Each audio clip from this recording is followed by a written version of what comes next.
तो यार थॉर का हैमर म्योनिर, जिसे हमने जब पहली बार शुरू में देखा था तो हमें लगता था कि थॉर के अलावा कोई और इस हैमर को उठा नहीं सकता। लेकिन जब विजन ने थॉर के हैमर को उठाया तो एक वक्त के लिए सब चौंक गए थे।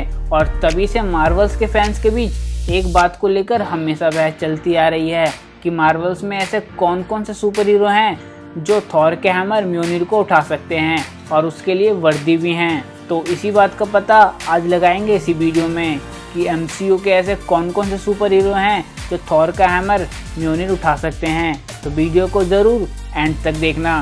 अगर ये बात है तो उठा कर दिखाओ।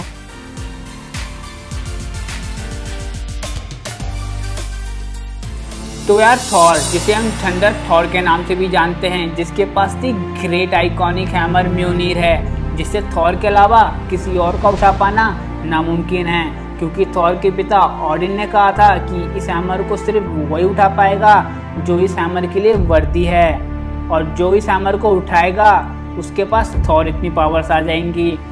जो कोई भी इस हथौड़े को पकड़ेगा, अगर वो इस योग्य है तो उसमें थॉर की शक्ति आ जाएगी। और ये हमने तब भी देखा था जब एवेंजर एज ऑफ अल्ट्रॉन में एक एक करके कोई भी सुपर हीरो कैरेक्टर म्योनिर को नहीं उठा पाता, लेकिन फिर भी कुछ ऐसे कैरेक्टर हैं जो म्योनिर को उठा सकते हैं।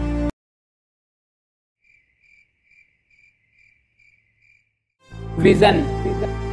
तो अगर किसी ने सबसे पहले थॉर के हैमर म्योनिर को उठाया है तो वो विजन है। और विजन ऐसा इसलिए कर पाता है क्योंकि विजन एक ह्यूमनॉइड रोबोट है जो वाइब्रेनियम से बना है। इसके अलावा विजन के पास माइंड स्टोन भी था और वो सभी का दर्द महसूस भी कर सकता था। साथ ही विजन ने कभी कोई बुरा काम भी नहीं किया था और थैनोस को हराने के लिए अपनी कुर्बानी तक देने को तैयार था। और ये सभी रीजन विजन को म्योनिर उठाने के लिए वर्दी बनाते हैं। Black panther. वकांडा के सुपर हीरो और किंग टचाका के बेटे ब्लैक पैंथर अपने पिता के मरने के बाद वकांडा की जिम्मेदारी सौंपी और पूरी दुनिया के साथ अपनी टेक्नोलॉजी को शेयर किया और विजन को बचाने के लिए अपनी पूरी आर्मी लगा दी। और इसी बीच ब्लैक पैंथर एक बार मारा भी जा चुका था और जिंदा होने के बाद फिर थैनोस से अपनी पूरी सेना के साथ लड़ाई की। और इन सभी के अलावा ब्लैक पैंथर एक सुपर हीरो होने के साथ साथ एक अच्छा इंसान भी है और इसीलिए ब्लैक पैंथर थॉर के हैमर म्योनिर को उठाने के लिए पूरी तरह से वर्दी है। Captain America. अब कुछ लोग कहेंगे कि कैप्टन तो थॉर का हैमर उठा ही नहीं पाया था, तो कुछ लोग कहेंगे कि एंड गेम में कैप्टन ने कैसे थॉर का हैमर उठा लिया। तो यार मैं आपको बता दूं, कैप्टन अमेरिका हमेशा से थॉर का हैमर उठाने के लिए वर्दी था, क्योंकि कैप्टन शुरू से ही अपने देश का सच्चा सोल्जर रहा है और अपने से भी ज़्यादा अपने देश के लोगों के बारे में सोचता है। और इसके अलावा कैप्टन ने आज तक कोई रूल भी नहीं तोड़ा है। और एवेंजर एज ऑफ अल्ट्रॉन में भी कैप्टन ने म्योनिर इसलिए नहीं उठाया था ताकि उसके दोस्त थॉर की फीलिंग्स हर्ट ना हो, और इस बात को साफ साफ रूसो ब्रदर्स ने भी क्लियर किया था। वेलकरी मार्वल्स की मोस्ट अंडररेटेड कैरेक्टर में से एक है, जिसे हमने पहली बार थॉर के मूवी में देखा था, जो एक जाबाज योद्धा होने के साथ साथ म्योनिर को उठाने के लिए काबिल भी है। और कई फैनमेड थ्योरी तो ये भी कहती है कि थॉर के अलावा अगर कोई है जो एसगार्ड को संभाल सकता है तो वो वेलकरी है। स्पाइडरमैन।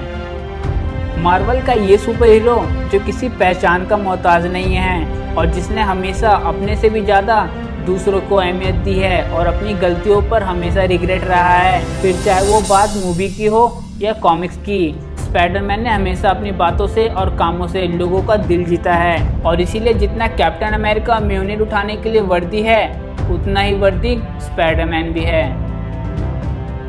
ग्रूट। एक ऐसा कैरेक्टर जो पूरे एमसीयू में सबसे क्यूट है और सबसे ज़्यादा इनोसेंट है, और क्योंकि ग्रूट के मन में रद्दी भर भी सेल्फनेस नहीं है, इसलिए ग्रूट म्योनिर को उठाने के लिए पूरी तरह से काबिल है। और ग्रूट ने तो स्टॉर्म ब्रेकर को भी उठाया है, तो इसलिए ग्रूट थॉर के हैमर म्योनिर को उठाने के लिए पूरी तरह से वर्दी है। Black window.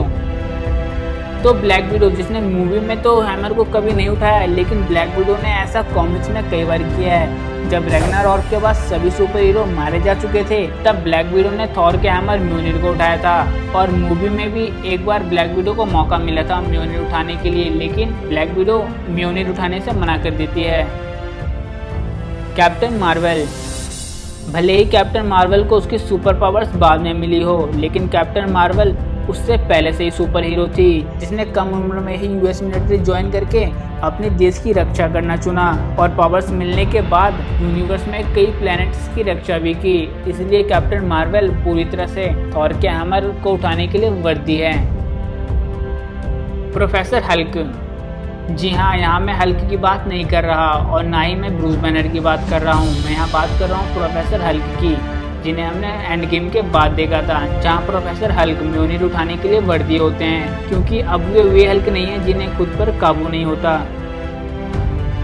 जेन फॉस्टर, जिसे हमने मूवी में भी देखा है और कॉमिक्स में भी देखा है, लेकिन कॉमिक्स में जेन फॉस्टर ने कई बार म्योनिर को उठाया है, लेकिन हैमर उठाने से पहले जेन फॉस्टर बीमार होती है, पर वो जब किसी की मदद करने के लिए हैमर उठाती है तो वो थॉर की तरह ट्रांसफॉर्म हो जाती है। तो मे बी ये हो सकता है कि मूवी में भी जेन फॉस्टर थॉर के हैमर म्योनिर को उठाने के लिए सक्षम हो। और इसके अलावा कुछ और ऐसे कैरेक्टर हैं जो म्योनिर को आसानी से उठा सकते हैं, फिर चाहे वो बीटा रे बिल हो या फिर एक्स-मेन में कई सारे सुपर हीरो और डीसी में भी कई सारे सुपर हीरो ऐसे हैं जिन्होंने म्योनिर को उठाया है, लेकिन मैं इनके बारे में बाद में बताऊंगा। तो आज की वीडियो यहीं समाप्त होती है। मैं उम्मीद करता हूँ आपको वीडियो पसंद आया होगा, तो वीडियो को जरूर लाइक करना और अपने जैसे सुपर फैंस के साथ वीडियो को शेयर करना। तो मैं आपसे फिर मिलूंगा ऐसे किसी नई और इंटरेस्टिंग टॉपिक के साथ।